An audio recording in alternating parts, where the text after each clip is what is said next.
Hello students, today we will be discussing anatomy of male reproductive system कि mail reproductive system कैसे काम करता है, इंटरनली कैसे दिखाई देता है। आज हम इस चीज को डिस्कस करने वाले हैं। सो let's start the topic. Number 1, if we observe the male reproductive system, then we observe the external genitalia, that is penis, and internally we have testis, epididymis, then vas deferens, and then accessory glands, and finally the urethra inside the penis. और आज हम ये समझने वाले हैं कि internally reproductive system कैसा दिखाई देता है, कैसे काम करता है, और साथ साथ हम ये भी समझेंगे कि पेनिस इरेक्ट कैसे होता है। सो लेट्स स्टार्ट द टॉपिक। अगर हम सुपरफिशियली बात करें तो टेस्टिस का काम है टू फॉर्म दी स्पर्म। तो स्पर्म प्रोडक्शन का काम है टेस्टिस का। So testis is primary sex organ which produces the sperm. So testis is primary sex organ which produces the sperm. The size of testis, if we talk about, then it is about 4 to 5 centimeter long. तो testis का जो size है that is about 4 to 5 centimeter long. It is about 2 to 3 centimeter wide and it is about 2 to 4 centimeter thick. तो testis जो है वो primary sex organ है, sperm बनाने का काम करता है। और अगर इसके हम साइज की बात करें तो ये 4 to 5 सेंटीमीटर लॉन्ग होता है, 2 to 3 सेंटीमीटर वाइड होता है, और इसकी जो थिकनेस है, जो मोटाई है, that is about 2 to 4 centimeter. So number 1 point is primary sex organ of male reproductive system, testis. Its function is to produce the sperm by the process of spermatogenesis. And then if we talk about its size, it is about 4 to 5 centimeter long, 2 to 3 centimeter wide and 2 to 4 centimeter thick. So these are measurements of testis. तो जब testis sperms को बना देता है तो वो उसको epididymis में स्टोर करता है। तो sperms are stored inside the epididymis. तो स्पर्म स्टोरेज किया जाता है एपिडिडाइमिस के अंदर।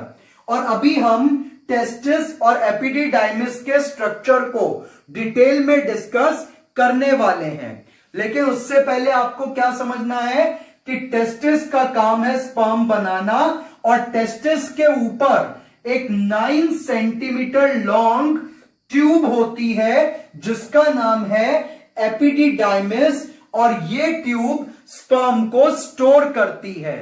सो sperm storage part of male reproductive system is epididymis. तो epididymis stores the sperm. अब ये जो sperm है ये कैसे बाहर जाएंगे हम इस बात को भी डिस्कस करेंगे। तो हम एक कंडीशन मान के चलते हैं कि कोई मेल सेक्सुअली एक्साइट हो गया। तो जब कोई मेल सेक्सुअली एक्साइट होता है तो उसकी बॉडी के अंदर जो ब्लड का फ्लो है उसको इंटेस्टाइन की तरफ से कम करके भेज दिया जाता है towards the penis, and we observe erection in the penis. तो क्या होगा, जैसे ही कोई मेल सेक्सुअली एक्साइट होता है तो सेक्सुअल एक्साइटमेंट पे जो पेनिस है वो इरेक्ट हो जाता है। क्यों? क्योंकि जो ब्लड की supply towards the digestive system जा रही थी उसको रिड्यूस करके जो हमारे ब्लड की सप्लाई कहां जा रही थी, डाइजेस्टिव सिस्टम की तरफ उसको भेज दिया गया टूवर्ड्स द पेनिस।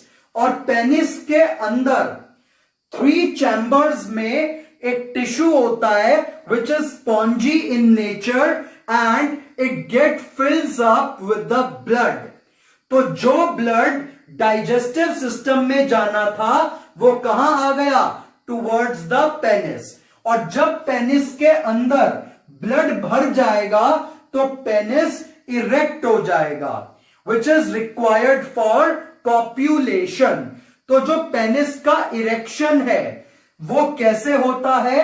जब पेनिस के अंदर ब्लड भर जाता है इन द स्पॉन्जी टिश्यू, और वो ब्लड की सप्लाई कहां से रोक करके लाई गई?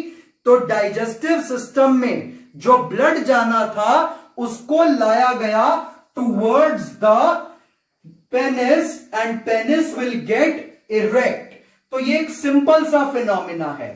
अब अगर हम आगे की बात करें तो क्या होगा? जैसे ही पेनिस इरेक्ट होगा तो ये जो बल्बो यूरेथ्रल ग्लैंड है या कॉपर ग्लैंड है, तो एक छोटा सा ग्लैंड है बल्बो यूरेथ्रल ग्लैंड, ये पेनिस के अंदर अपने एल्कलाइन सिक्रीशन को, एल्कलाइन म्यूकस को, तो alkaline mucus secreted by bulbourethral gland is poured into the penis। तो क्या होने वाला है? जैसे ही किसी मेल का पेनिस इरेक्ट होता है तो पेनिस के इरेक्ट होते ही ये बल्बोयूरेथ्रल ग्लैंड अपने सिक्रीशन को यहां से भेजना शुरू कर देता है। और इसका सिक्रीशन कैसा है? एल्कलाइन है, यानी कि बेसिक है, और म्यूकस कंटेनिंग है, यानी कि चिपचिपा लिक्विड होता है। तो एक बहुत ही चिपचिपा, या आप कह सकते हो कि एक लिक्विड टाइप यहां से सिक्रीशन स्टार्ट हो जाता है।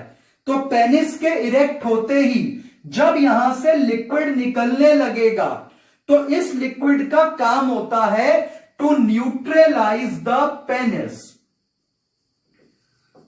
The urethra of penis. तो पेनिस के अंदर जो पाइप है, जो हमारी ट्यूब जा रही है जिससे स्पर्म्स ने आना है, उस ट्यूब को न्यूट्रलाइज करने का काम करता है बल्बोयूरेथ्रल ग्लैंड का एल्कलाइन म्यूकस, एल्कलाइन लिक्विड।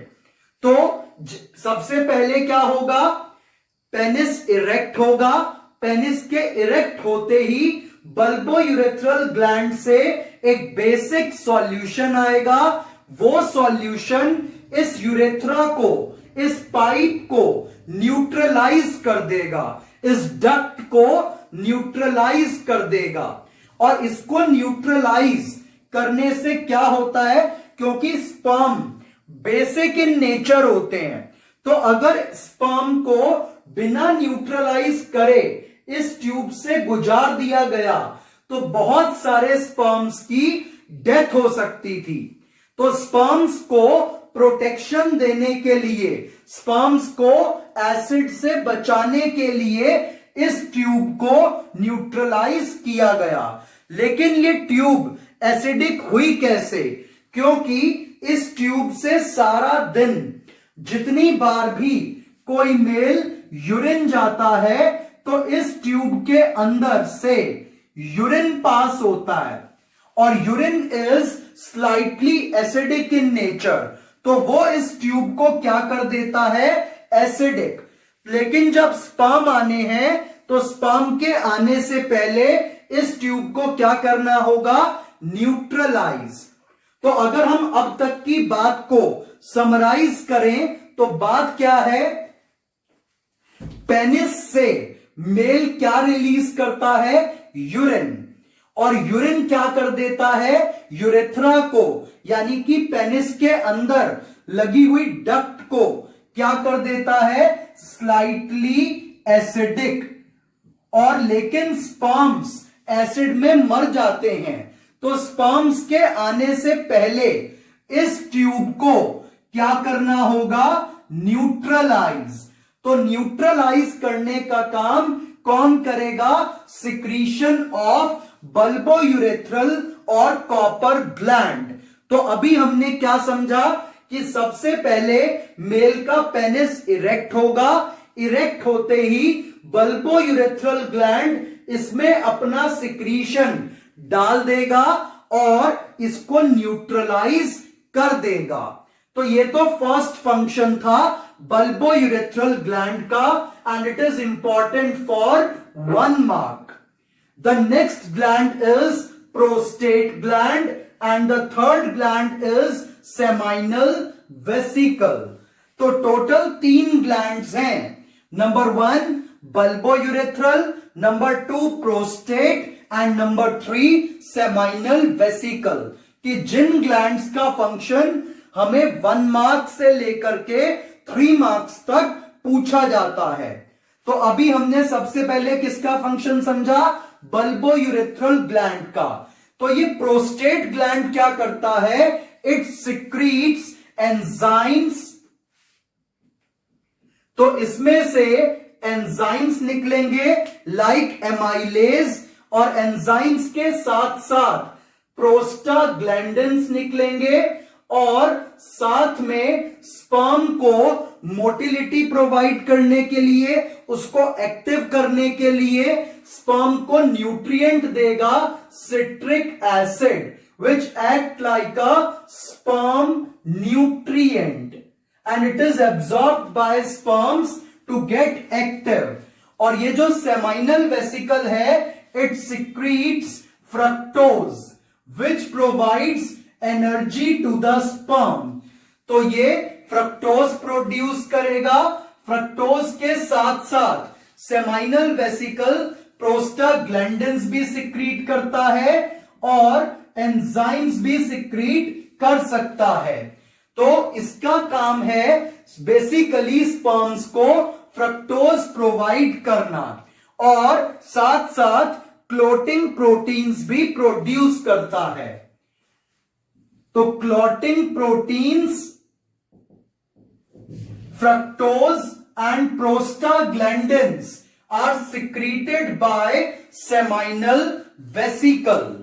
और अगर हम बात करें सीमेन की, तो semen is equal to secretion of number 1 seminal vesicle plus number 2 prostate gland and number 3 bulbourethral gland and number 4 sperms। तो अगर हम 4 चीजों को जोड़ दें, यानी कि seminal vesicle, prostate gland, bulbourethral gland के सिक्रीशंस को, और उसको जोड़ दें स्पर्म्स के साथ, तो सेमाइनल वेसिकल का सिक्रीशन यानी कि फ्रक्टोज वाला पार्ट, प्रोस्टेट ग्लैंड का सिक्रीशन यानी कि सिट्रिक एसिड वाला पार्ट, बल्बोयूरेथ्रल ग्लैंड का सिक्रीशन यानी कि एल्कलाइन म्यूकस, और स्पर्म, ये चारों चीजें एक साथ कहलाती हैं सीमेन। और सीमेन का पीएच होता है 7.2 से 7.7 तक। तो सीमेन pH is 7.2 to 7.7, that is very light basic in nature। और अगर ज्यादा एसिड से कांटेक्ट हो जाए सीमेन का, तो स्पर्म्स मरने लगेंगे। तो हमें क्या याद रखना है? हमें एक क्वेश्चन याद रखना है सीमेन पे, एक क्वेश्चन याद रखना है फंक्शंस ऑफ दीज ग्लैंड्स पे। तो ये बहुत इंपॉर्टेंट क्वेश्चन है, एग्जाम्स में जरूर पूछा जाता है कि what is semen. Semen is the secretion of seminal vesicle, prostate gland, bulbourethral gland along with sperms। और एक बार जब स्पर्म्स रिलीज करे जाते हैं, so it is about 5 to 6 ml सीमेन, और उसके अंदर approximate 200 to 300 million sperms release होते हैं। तो 5 to 6 ml सीमेन में 200 to 300 मिलियन स्पर्म्स होते हैं which is released from one ejaculation. जब कोई मेल एक बार सीमेन को रिलीज करता है तो उसकी क्वांटिटी अप्रॉक्स 5 to 6 ml होती है और उसमें 200 to 300 मिलियन स्पर्म्स रहते हैं, जिसमें से कम 60% स्पर्म्स एक्टिव होने चाहिए और उसमें से 40% sperms should be highly motile to achieve fertilisation. तो लगभग अगर किसी मेल के 60% स्पर्म एक्टिव ना हो तो उस मेल को बेबी प्रोड्यूस करने में, बच्चा पैदा करने में दिक्कत आ सकती है। तो जिन मेल्स का या जिन कपल्स का बेबी नहीं होता, मे बी उनमें हो सकता है कि मेल के अंदर स्पर्म काउंट कम हो या स्पर्म का जो काउंट है वो एक्टिव ना हो। तो कम से कम 60% स्पर्म्स एक्टिव होने जरूरी हैं। तो अब आपको पहला क्वेश्चन क्या आएगा, what is semen? So semen is secretion of seminal vesicle, prostate gland and bulbourethral gland along with sperms. Second question आएगा, what is the function of male accessory glands? So there are 3 accessory glands in the male. Number 1 bulbourethral gland, number 2 prostate gland, number 3 seminal vesicle. The copper gland secretes alkaline mucus, the prostate gland secretes enzymes, prostaglandins and sperm nutrient citric acid, and seminal vesicle secretes fructose and which provides energy to the sperm, and it also produces prostaglandins and clotting proteins. So you have to write these points if they ask for accessory gland functions. तो ये बहुत important question है 3 marks को लेकर के। Now अभी हमने क्या डिस्कस किया था कि जब मेल सेक्सुअली एक्साइट होता है तो उसके पेनिस से क्या निकलने लगता है, एक लिक्विड, और वो लिक्विड कौन रिलीज करता है, बल्बोयूरेथ्रल ग्लैंड। तो क्या होगा, जब मेल पूरे तरीके से एक्साइट हो जाएगा and he will achieve the orgasm, then from the epididymis the sperms will travel. तो एपिडिडाइमिस से जहां पर स्पर्म स्टोर्ड थे वहां से स्पर्म चलना शुरू करेंगे इन वास्ट डिफरेंस, और यहां से स्पर्म्स चलते हुए कहां पहुंचेंगे, नियर द सेमाइनल वेसिकल, और सेमाइनल वेसिकल अपना सिक्रीशन स्पर्म्स में मिला देगा, और सेमाइनल वेसिकल स्पर्म को स्टोर नहीं करता है। तो आपको क्या ध्यान रखना है, जब मेल सेक्सुअली एक्साइट होगा तो पेनिस इरेक्ट हो जाएगा, पेनिस के अंदर से एक न्यूट्रलाइजिंग लिक्विड निकलने लगेगा, और जब मेल पूरे तरीके से एक्साइट हो जाता है, ऑर्गेज्म को अचीव करने लगता है, तब क्या होगा, उसके एपिडिडाइमिस से which is a coiled tube surrounding the testis, वहां से स्पर्म्स चलना शुरू करेंगे, और ये स्पर्म जब सेमाइनल वेसिकल के पास आ जाएंगे तो सेमाइनल वेसिकल स्पर्म को नरिशमेंट देगा, फिर स्पर्म एक स्मॉल ट्यूब में एंटर करेंगे which is known as ejaculatory duct. तो सेमाइनल वेसिकल की डक्ट और वास डिफरेंस मिलकर के बना देते हैं इजेक्यूलेटरी डक्ट। तो ये है इजेक्यूलेटरी डक्ट। तो जब स्पर्म्स ट्रेवल करते हुए आए तो पहले स्पर्म्स को सेमाइनल वेसिकल ने अपना सिक्रीशन दिया और वहां से स्पर्म एनर्जी लेकर के एंटर कर गए इजैक्यूलेटरी डक्ट में और इजैक्यूलेटरी डक्ट से स्पर्म मूव करेंगे टुवर्ड्स द यूरेथ्रा। और जब स्पर्म यूरेथ्रा में एंटर करना शुरू करेंगे तो स्टार्टिंग में ही प्रोस्टेट ग्लैंड भी अपना सिक्रीशन स्पर्म्स के अंदर मिला देगा।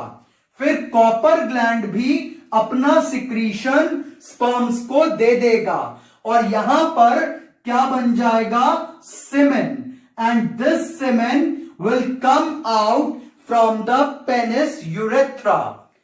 तो आपको क्या क्या ध्यान रखना है, सबसे पहले स्पर्म कहां बनाए जाते हैं, टेस्टिस में। कहां बनाए जाते हैं, टेस्टिस में। कहां स्टोर किए जाते हैं, एपिडिडाइमिस में। एपिडिडाइमिस से स्पर्म कहां जाएगा, वास डिफरेंस। वास डिफरेंस से कहां जाएगा, इजैक्यूलेटरी डक्ट में। वहां उसको क्या मिलेगा, सिक्रीशन ऑफ सेमाइनल वेसिकल। फिर स्पर्म कहां एंटर करेंगे, यूरेथ्रा में। यूरेथ्रा क्या है, ट्यूब इनसाइड द पेनिस। और यूरेथ्रा में उसको किसका सिक्रीशन मिलेगा, प्रोस्टेट ग्लैंड का। फिर बल्बो यूरेथ्रल ग्लैंड या कॉपर ग्लैंड का। और फाइनली क्या बन जाएगा, स्पर्म सीमेन में कन्वर्ट हो जाएंगे और ये सीमेन रिलीज कर दिया जाएगा from the penis through urethral orifice. इसकी ओपनिंग को क्या कहते हैं, यूरेथ्रा की, यूरेथ्रल ऑरिफाइस। और यहां से स्पर्म्स को in the form of semen release कर दिया जाता है। So this is about the anatomy of male reproductive system and now we are going to study the testis and penis in detail. So let's start the structure of testis. तो testis कैसे दिखाई देती है अंदरूनी तौर पर, अब हमें वो डिस्कस करना है।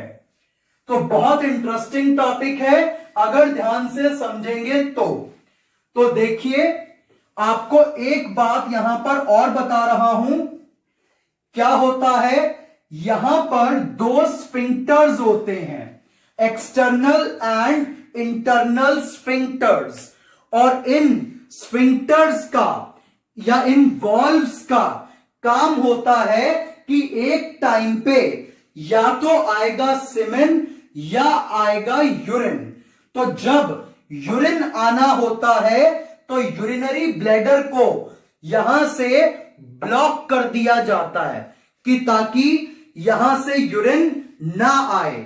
तो जब सीमेन आना है, जब स्पर्म्स ने आना है, तो यूरिन की एंट्री ब्लॉक कर दी जाती है with the help of sphincter. और जब आना होता है, स्पर्म्स ने नहीं आना होता, तो फिर उस टाइम पे यूरिन आ सकता है, तो फिर एंट्री ब्लॉक कर दी जाती है स्पर्म्स की। तो कभी भी यूरिन और स्पर्म एक साथ नहीं आएंगे, या तो आएगा यूरिन या आएगा सीमेन। और इसको कौन कंट्रोल करेगा, एक्सटर्नल एंड इंटरनल स्फिंक्टर्स। तो ये बात आपको ध्यान रख करके चलनी होगी। तो अभी तक हमने क्या क्या डिस्कस कर लिया, we have discussed the structure of और anatomy of male reproductive system, we have discussed the semen, we have discussed the erection of penis, we have discussed the function of male accessory glands, and now we have to discuss the testis in detail. तो अगर हम testis को देखें तो testis के अंदर हमें क्या क्या दिखाई देगा, आपको यह देखना है। तो टेस्टिस में सबसे पहले हमें जो बाहर कवरिंग्स मिलेंगी, उस कवरिंग को हम कहते हैं ट्यूनिका वेजिनालिस। तो ये एक आउटर मोस्ट कवरिंग है, tunica vaginalis, which is divided into two parts, external and internal component. और इसके बाद ट्यूनिका वेजिनैलिस के बाद एक और कोट आएगा and this coat is known as tunica albuginea and this is considered as main coat of testis. तो अगर आपको एग्जाम में क्वेश्चन आता है कि name the covering of testis और outermost covering of testis, तो अगर हम अंदर से शुरुआत करें तो आउटर मोस्ट कवरिंग को कहा जाएगा tunica albuginea which is made up of fibrous tissue. तो फाइब्रस टिश्यू से बनी है tunica albuginea and this question is important for 1 mark. तो अगर मैं आपको टेस्टिस को कट करके दिखाऊं तो टेस्टिस कुछ ऐसी दिखाई देगी। अंदरूनी तौर पर जो पहला कवर आएगा दैट इज ट्यूनिका एल्ब्यूजिनिया और उसके बाद आता है ट्यूनिका वेजिनैलिस। और अब यहां पर हमें इस तरीके से कंपार्टमेंट्स मिलेंगे and these compartments are known as testicular lobule. These compartments are known as testicular lobule और इस testicular lobule का नंबर अप्रोक्सीमेट 250 से लेकर के 300 तक हो सकता है, बट आपकी बुक में 250 लिखा है तो आप 250 ही याद करके जाएंगे। तो there are certain compartments in the testis which are known as testicular lobule और इस testicular lobule के चारों तरफ यहां पे blood vessels रहती हैं and these blood vessels forms a loose connective tissue called as tunica vacuosa। तो ये ब्लड वेसल्स मिलकर के एक लेयर बनाती हैं ट्यूनिका वैक्यूलोसा। तो अगर कोई पूछे कि टेस्टिस पे कितनी कवरिंग, अगर कोई पूछे कि टेस्टिस पे कितनी कवरिंग तो आंसर देना है 3 कवरिंग। कितनी? 3। Number 1 tunica vasculosa, number 2 tunica albuginea और नंबर 3 ट्यूनिका वेजिनैलिस। तो tunica vaginalis, tunica albuginea and tunica vasculosa which is made up of loose connective tissue and contains ample of blood vessels। और उसके बाद आ जाते हैं chambers which are known as testicular lobule और एक testicular lobule के अंदर हमें मिलेंगी 1 से लेकर के 3 तक सेमिनिफेरस ट्यूब्यूल। तो इसके अंदर आपको 1 से लेकर के 3 तक सेमिनिफेरस ट्यूब्यूल्स मिल सकती हैं। तो इसको हम क्या कहेंगे? Seminiferous tubule.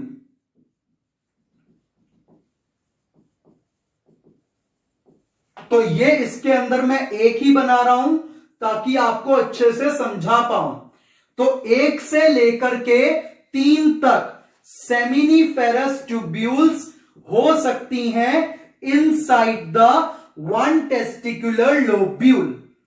और ये जो सेमिनिफेरस ट्यूब्यूल है इनसे निकलती हैं छोटी छोटी ट्यूब्स और इन छोटी छोटी ट्यूब्स को कहा जाता है ट्यूब्यूली रेक्टी। तो इन छोटी ट्यूब्स को क्या कहा जाता है?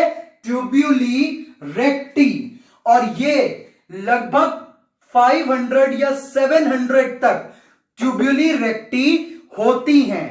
और जहां पर ये ट्यूब्यूली रेक्टी इकट्ठी होंगी वो जो एरिया होगा उस एरिया को ऐसे लगेगा जैसे कोई पतली पतली वायर्स का जाल बुन दिया गया हो और उस जाल जैसे एरिया को क्या कहेंगे? रेटिटेस्टिस। रेटी का मतलब होता है नेटवर्क या जाल, और टेस्टिस का मतलब है ये ऑर्गन। तो टेस्टिस में मिलने वाला एक जाल जैसा स्ट्रक्चर क्या कहलाता है? रेटिटेस्टिस। तो आपको क्या क्या ध्यान रखना है?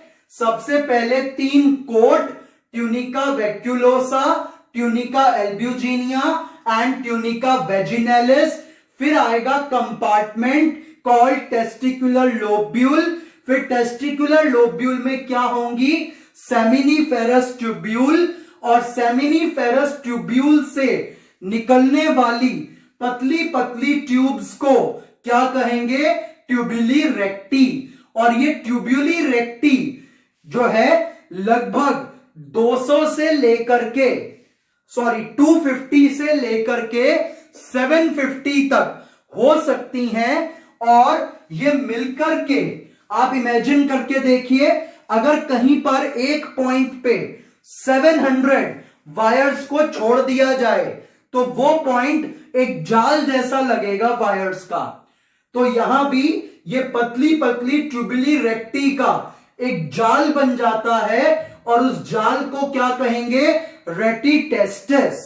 और अब इस रेटिटेस्टिस से निकलेंगी अप्रोक्सीमेट 10 to 20, कुछ बुक्स के अंदर लिखा है 10 to 16, कुछ में 12 to 16, कुछ में 15 to 20।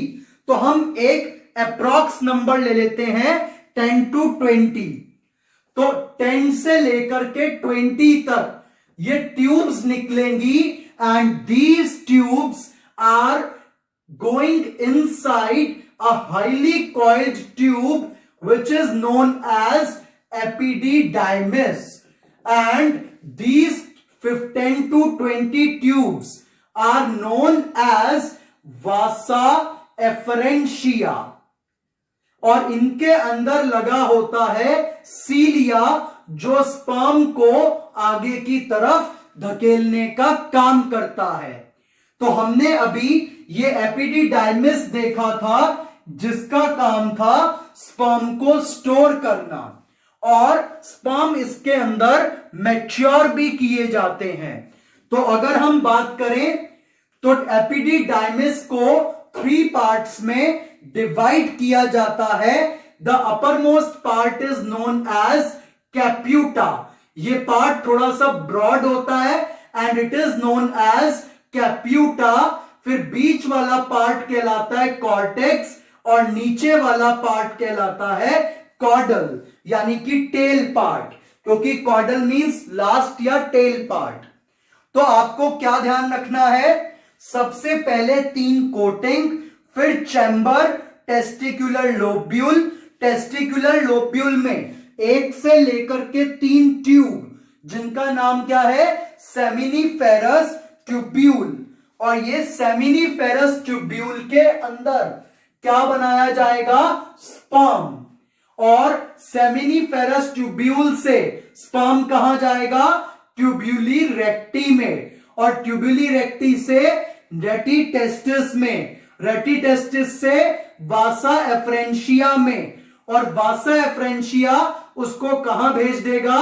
एपिडिडाइमिस में, और यहां पर स्पर्म स्टोर हो जाते हैं। और एपिडिडाइमिस को हम 3 पार्ट्स में डिवाइड करते हैं। The upper part is called as caput and the second part is called as cortex and the lowermost part is known as caudal part। तो आपको ये सब ध्यान रखना है। इसको कभी कभी कॉर्टेक्स के साथ साथ कॉर्पस भी कहा जाता है। तो कॉर्टेक्स की जगह आप कॉर्पस ही याद कर लें। तो सबसे पहले caput, then corpus and then caudal part और कॉडा पार्ट। तो एपिडिडाइमिस को 3 पार्ट्स में डिवाइड किया। Uppermost broad part which is known as caput, middle part corpus and lower part caudal part और कॉडा पार्ट। तो हमें अगर एक कोर्स याद करना हो कि स्पर्म कहां से किधर ट्रेवल करते हैं?